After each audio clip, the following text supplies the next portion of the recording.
وەکشاندن و نەڤەکشاندن ئەف دەمەکە بتایبەتی جێ تێ بەحەسکردنە هێزە نەف پەیمانە سەرەوەندا ئەمریکا ژێتنەوە عێراقیدا بەرەفکی vevê mijarê zêdetir em beheskin gel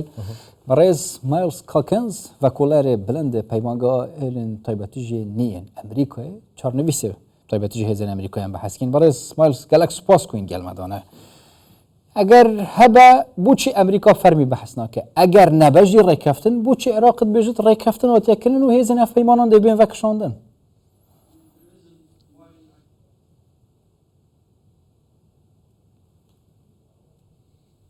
Ewarabash Slav Ures. We have seen reports in the ئێمە راپۆرتەکانمان لە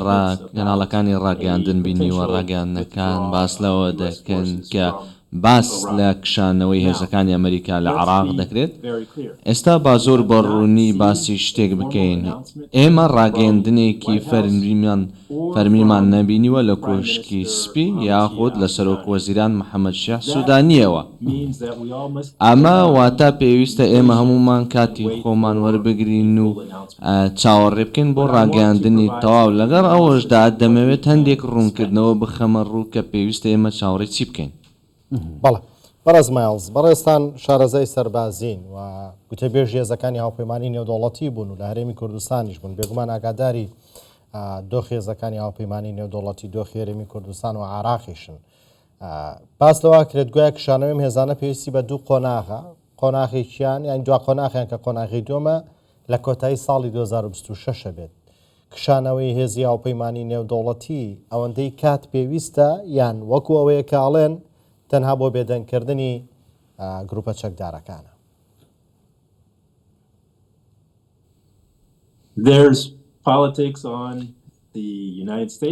سیاست لە لایەنی ئەمریکا و لە لایەنی عێراقەوە هەیە و ڕۆڵی هەیە ئێمە هەڵبژاردنێکی گەورەمان لە پێشە لە ئەمریکا بۆ سەرۆکایەتی ئەمریکا و ئێمە ئەمە لە بەرچاو دەگرین کە لە پێشبوونی سەرۆک ترامپ بوو کە لە 2020 بینیمان ئەو چەند دۆخێکی هێنایە ئاراوە بۆ کشانەوەی هێزەکانی ئەمریکا لە ئەفغانستان ئەم پلانە لەلایەن سەرۆک بایدنەوە جێبەجێ کرا ئەگەر زیاتر بگەڕێینەوە بوو مێژوو کاتێک سەرۆک ئۆباما بەڕاستی لە عێراق گەڕایەوە ئەم مەرجانە لەلایەن سەرۆک ئیدارەی سەرۆک بوشەوە ڕاگەیەنرا بووە ئەمە شتێکی بەردەوامەوە لە واشنگتن دیسی بۆ سەرۆکەکان کە دەیانەوێت سەربازەکانیان لە ڕۆژهەڵاتی ناوەڕاستدا بگەڕێنەوە من ئەوە پێشبینی دەکەم کە لە 2025 و لە 2026دا هەروەها لە 2027 بەردەوام دەبێت ئەمەی کە هێزەکانی ئەمریکا لەوێ بوونیان هەیە لە عێراق بوونیان هەیە لە سەر بانگێشتنامەی حکوومەتی عێراق لەوێن و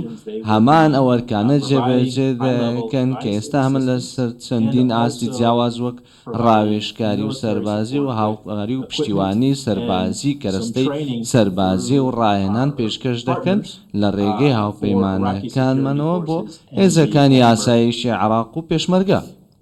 بەڕێز بەرسەوە پرسایکێت ئەگوت مدوێت هەندە تشتا ڕوون بکەم بەرچۆف ڕۆنیە بدەم سەر هەندێک مژۆڕە مەبەستە چ بی؟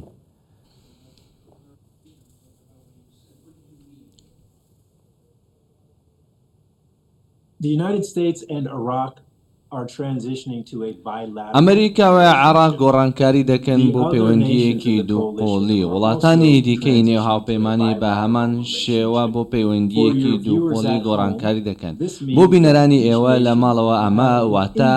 هەر وڵاتێک ڕێکخستنێکی سەربەخۆی دەبێت لەگەڵ حکوومەتی بەغدا و لەگەڵ هەولێر بۆ بەردەوامی هاوپەیمانیەتی و مانەوەیان لەم وڵاتە مانەوەی هێزەکانیان لەم وڵاتە بۆ ڕاهێنان و ڕاوێژکاری و هاوکاری پێدانیان ئەو وڵاتانەی وەکو ئیتالیا،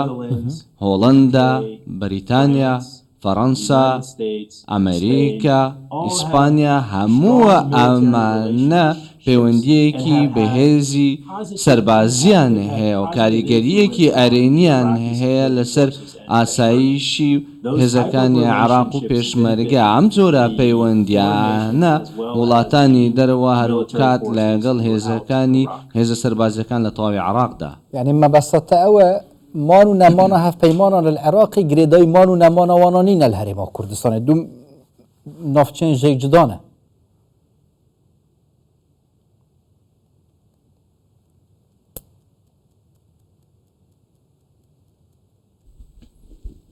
The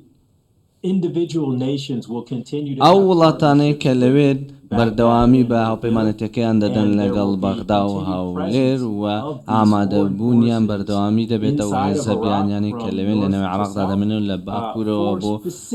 باشوور بە دیاری کراویش بۆ ئامانجی ڕاهێنان و ڕاوێژکاری ئەم هێزانە ژمارەیان کەم دەبێت ئێستا ژمارەکەیان کەمە و بەردەوام هەماهەنگی و هاواهەنگی دەبێت لە نێوان هێزە نێودەوڵەتیەکان و هێزەکانی عراق و هەرێمی کوردستان.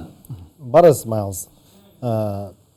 وەکو پێشی شاماژەم پێگر بەڕێستان لە هەرێمی کوردستان و عراقیش بوون مامەڵەتان لەگەڵ عراقیەکانە کردومە بەستم لە عراقیەکان لە ناوەڕاست و خواروی عراقا پێتان وانە ئەوانەی کە دەنجیاندا بە دەرکردنی هێزەکانی هاوپەیمانی نێودوڵەتی لە عراق شتێک هەیە نایزان نازام دۆستایەتی و ڕاهێنان و ڕاوێشکار و ئەوان کاتێک ئەڵێن بڕۆن نێرە بەجێبێڵن مەبەستیەوان ئەوەیە یەک سەربازی ئەمریکیش لەژێر هەر ناوێکا بێت یان هەر سەربازێکی هاوپەیمانی نێودوڵەتی لەژێر هەر ناوێکا بێت نابێت لە عراق بمێنێ ئەو گوێ بەوەش نادەن چێ سەرۆکی ئەمریکای چێ سەرۆکی ئەمریکانیە من نازەم لە پشتپەردەوە چیە گوزارێ ئایا کاتێک دانیشن و ڕوبەڕۆیم ئەڵێن ئێمە شەڕەکەین و بێ هاوپەیمانی نێودوڵەتی عراق بەجێ بێڵێ بەڵام لە پشتپەردەوە گۆڕێنەوە ئەڵێن ئێوە ئەتوانن بمێننەوە پێتان وانە چییە گوزارێ لەم ناوەندە بە تەواوی ئەم خواستە هەیە بۆ بەجێهێشتن یاوە تا لە پشتپەردەوە شتێکی دیکە هەیە ئەڵێن ئەتوانن بمێننەوە.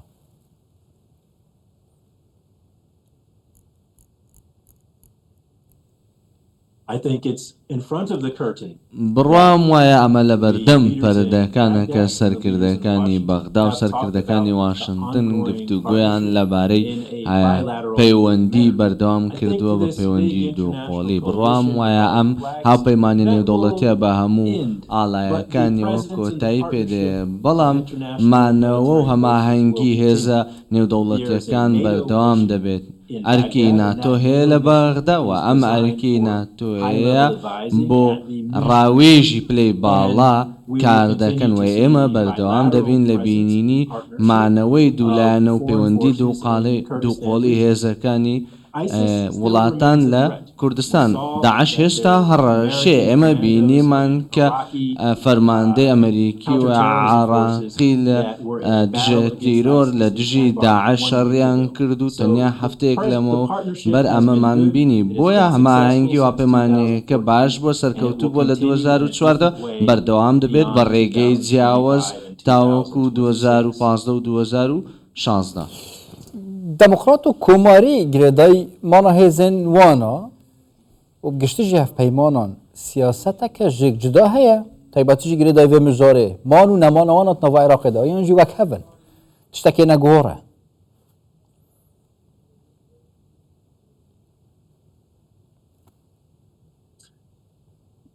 The party leaders, Vice President Harris, سەرکردەی President Trump, are both حزبەکان inclined to هاریس و signal ترامپ that ئەوان they want دەیانەوێت ئەو forces ئاماژەیە to be, بدەن کە هێزەکانیان